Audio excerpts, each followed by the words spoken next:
Legend ZA is coming out, and it's coming pretty fast, guys. Like, it is right here, and I am very, very excited for these games. A lot of people are excited for these games, and if you're not excited for these games, or you don't know if you should be excited for this game, well, this video is for you. Today, we will be talking about everything to be excited about for Pokemon Legends ZA, and trust me, there is a lot.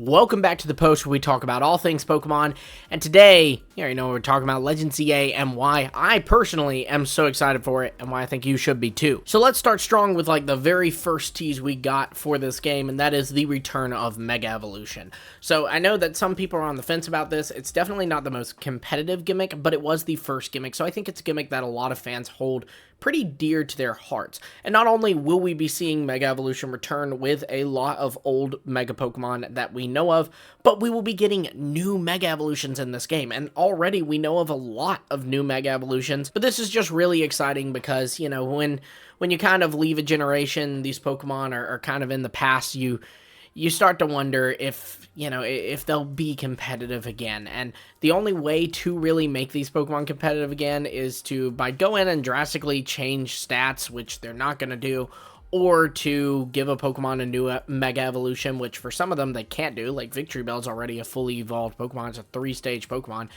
or by giving it like a regional variant or something, or a Mega Evolution. And so this allows them to do that. You know, Victory Bell is a Pokemon that has existed since 1996. This is a 30-year-old Pokemon just about, and it hasn't really been that competitive. In fact, it hasn't been competitive at all. But with a Mega Evolution, that could very well change. And that's just, I don't know, that's really exciting to me personally. It's also cool because we get to kind of learn more about these Pokemon. I've had this big theory on my channel that Mega Evolutions are actually the Pokemon pulling from latent DNA. So by looking at the Mega Evolution, even though that is an evolution of the Pokemon, we're able to learn a lot about this Pokemon's history, and it's kind of macro evolution over, you know, millions of years or whatever that would be. You know, this can be seen with how Mega Salamence has a lot of ties to Roaring Moon, and how these Pokemon pull a lot of design traits from their previous evolutions, like how Mega Tyranitar has a lot of Larvitar and Pupitar features in it. Next up, we have a completely new way to play Pokemon. With Pokemon Legends ZA, we are moving away from the turn-based battle system and going into a real-time battle system. This is actually crazy. So, Pokemon Legends ZA is the second installment in the Pokemon Legends series. With Pokemon Legends Arceus, we did see some action RPG elements. Pokemon can attack you. You can basically die. But this feature of a turn-based battle going away and being replaced with a real-time battle is very unique for Pokemon. Legends Arceus had a kind of spin on the turn-based battle system with the agile and strong styles, but Legends ZA is like, no, we're overhauling it completely. You're going to have to move your Pokemon around the field. You're going to have to time your attacks right. You're going to have to aim your attacks right. All of these things are going to play a big role. We're also going to see some of these moves be completely reimagined in this game. You know, like we've seen how Stealth Rock is going to have rocks around the field, and, you know, if the opponent runs into them, then he might get injured by it. For all we know, if we run into them, we might get injured by it. So it's just seeing the moves in a new light, and a light that to me is very reminiscent of the anime, is really, really cool. And again, it's just a refreshing thing to play Pokemon. Like, even if you prefer the turn-based battles, I'm the kind of person who I love competitive Pokemon, so I really enjoy the turn-based battles. It still is exciting to me to get to kind of see Pokemon in a new light, and I think this will make me maybe appreciate some Pokemon designs that right now are just kind of mid to me or whatever. On that note, we're also going to be seeing a new side of Pokemon in the sense that the story's going to be very different, and what I mean by that is that normally in a Pokemon game, you are playing as a trainer that will ultimately take on the Pokemon League of whatever region you're in, but these Legends games allow you to explore a different side of the Pokemon world. Like, for example, in Legends ZA, you're not taking on any gyms, you're not taking on the Pokemon League. You're instead a trainer who has arrived in Lumio City, is going to help the team MZ form like a better Lumiose, help redevelop Lumiose, while also taking on the ZA Royale, where you're trying to work your way up through these real-time battle systems and basically Pokemon's version of a fight club. and get your way to the top where apparently a wish is granted. So just a very different side of Pokemon that we'll be seeing here. And that's really cool to me because the Pokemon world is so cool. And so to get to see it from an angle that we don't normally see it from is really, really unique and exciting. And on that note, that's another thing we can be excited for, is that this story is actually a sequel. Now, it's not like a hard sequel, it seems, but it will continue the story of a lot of characters from Pokemon X and Y. And that's even more special, not just because Pokemon X and Y were some of my favorite Pokemon games, but also because Pokemon X and Y are kind of the ugly stepchild of the Pokemon franchise. While most games get some kind of third version or a DLC or sequel versions or expanded versions of some sort, Pokemon X and Y are the only games that never got this treatment. There was no Pokemon Z, no X2, Y2, no Ultra X and Ultra Y, or I guess Mega X and Mega Y. None of that. So when we ended Pokemon X and Y, that was it for a lot of these characters. And some of these characters are pretty big, I think, in terms of what they mean for the overall lore of the franchise. Take AZ and his Eternal Flower Floette, for example. This is a 3,000-year-old man with a 3,000-year-old Floette who once created the ultimate weapon and fired it on an opposing country in a great war between the Kalos region and another region. So to see him show up in this game, which is already confirmed, and to see his story continue, that's pretty big. And then we see that Mabel, who was a Team Flare scientist in Pokemon X and Y, is also here and now is basically the professor, which is kind of wild. That implies maybe she's good, or is she hiding something? Either way, her story's getting continued. That'll be pretty interesting. And then also Emma, who was in the post-game of Pokemon X and Y with a plot that involved Looker. She's also showing up here. She's got a full-force detective thing going on now, and so I'm really excited to see her story continue as well. Another reason to be excited for these games is DLC will be coming for these games, and I know this has been a sort of controversial point, so what I'm hoping to do is change a lot of your minds on this by clearing up some misinformation and kind of giving my take on it. So there will be a paid DLC for Pokemon Legends ZA. This is Pokemon Legends ZA Mega Dimension. And yeah, they've already announced this ahead of the game's launch, which has led to some confusion and some just general distaste for it. But hopefully, again, I can clear some of this up.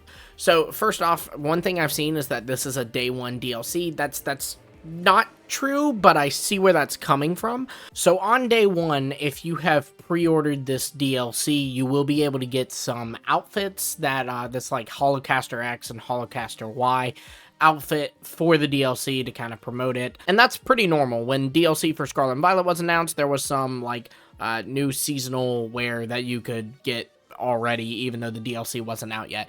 So that's where that's coming from. This DLC will be coming out later. We've been told that it will come out before the end of February 2026. So your guess as to when: October, November, December, January, or February. My personal guess, personally, is December, but we'll see. And now, another thing I think people were kind of upset about this, they're like, oh, if they're finishing this DLC, it should be for the base game. And truthfully, this just comes from the DLC having been worked on for a while now, because the game has been worked on for a while now. This kind of gets into some Terra Leak stuff, which is this big hack that happened on Pokemon last year.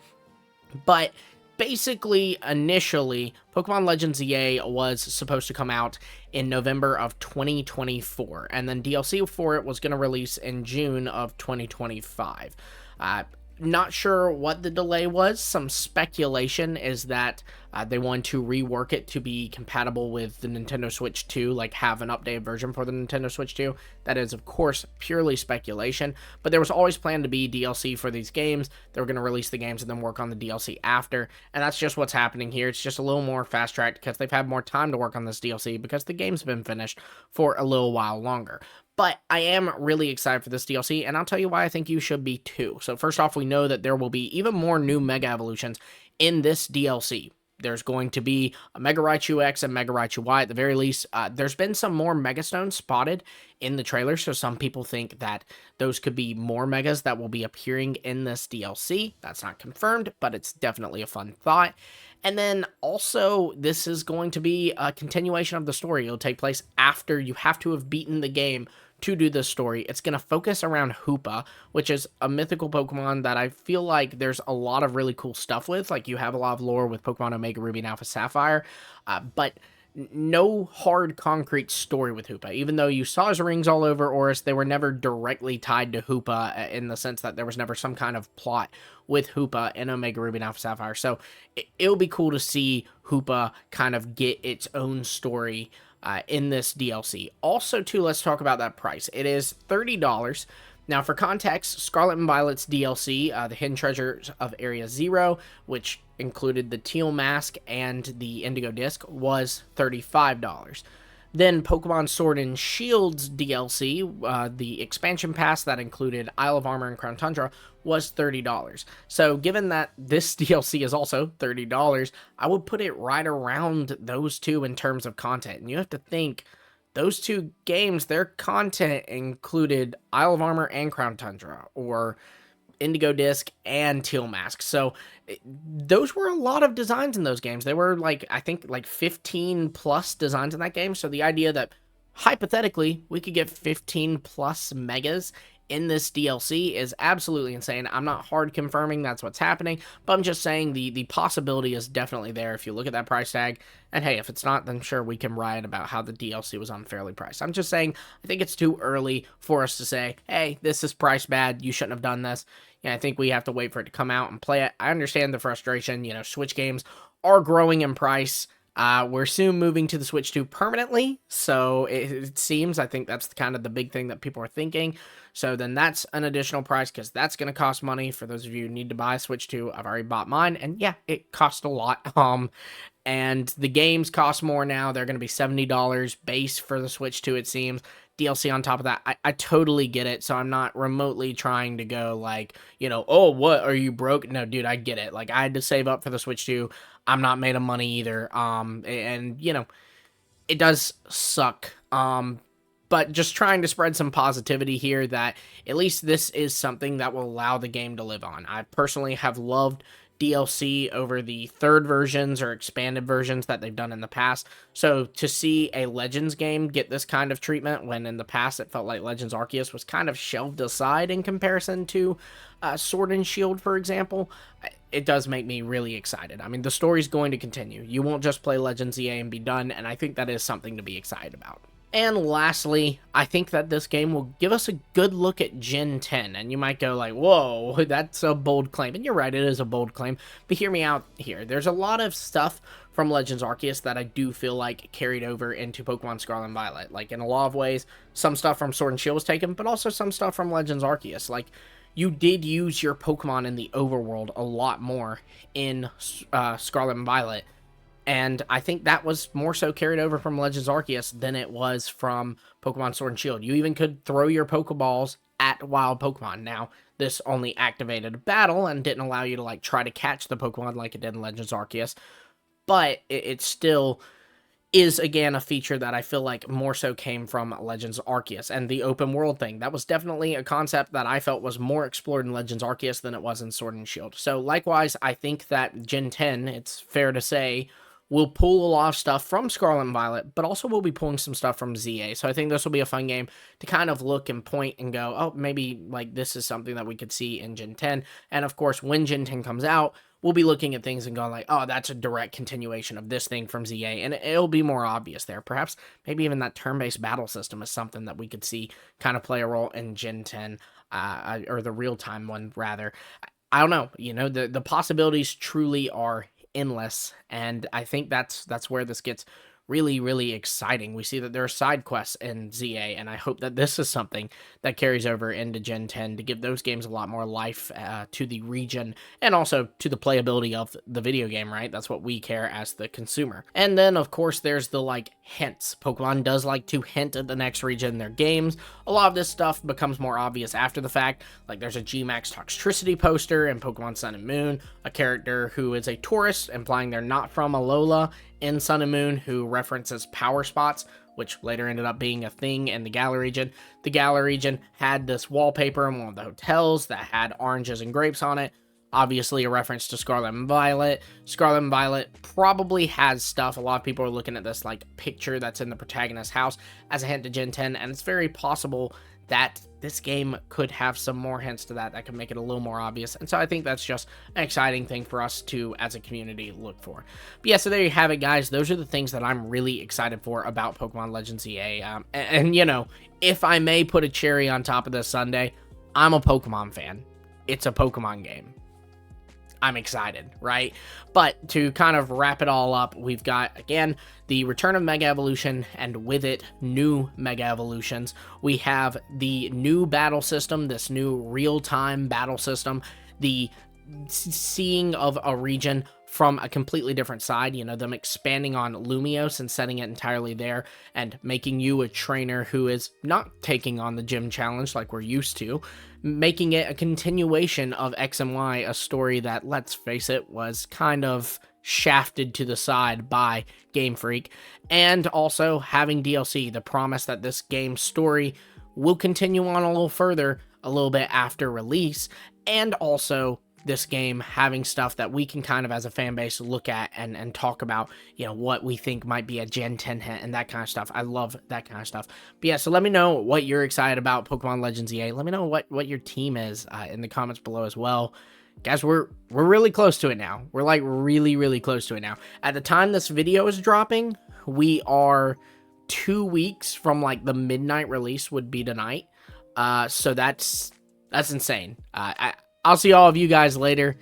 Let's get hyped. It's time to get hyped, guys.